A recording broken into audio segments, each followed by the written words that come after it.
demand करुछु Biju Janata Dal तरफ आपणकर कांग्रेस दल तरफ उभय दल तरफ कि आपणकर शिक्षा अनुष्ठान रे आपणकर जातिभित्तिक आप रिजर्वेशन करा जाऊ जोटा 20% को अच्छी अधिका वृद्धि करा जाऊ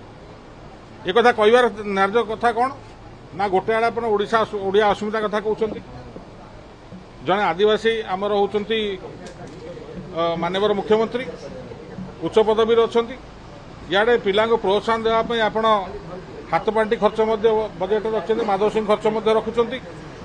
एवं इे मुख्यमंत्री कहते प्रत्येक जिले में मेडिकल कॉलेज हम जदि प्रत्येक जिले में मेडिकल कॉलेज हम आम एटी आदिवासी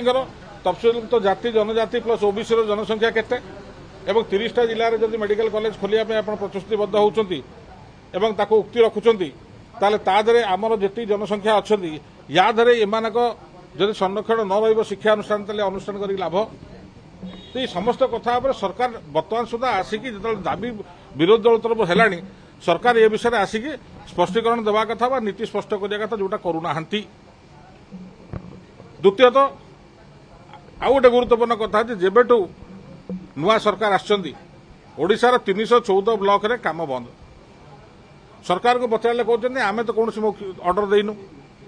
वास्तव में कौन लिखित ऑर्डर ना कि मौखिक ऑर्डर सब जिलापाल को सब बीडीओ को कौन काम करनी कौन बिल करना हाँ आम जानी था आम ओडिशा नवीन ओडिशा कार्यक्रम सरकार बातिल करदे तेणुक बिल हेनी हेल्ले बुझंतु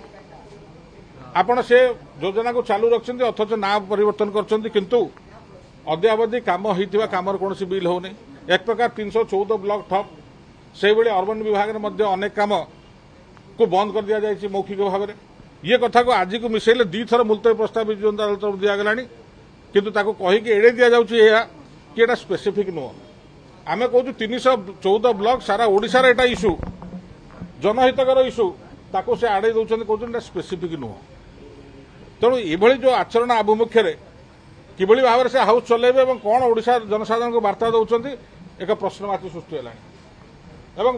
वास्तव में आम आशंकित प्रगति ओडिशार दूर कथा था ये दुर्गति आड़ को नहीं अवस्था अच्छा जो कथा सामने अच्छी एवं से करें से कथार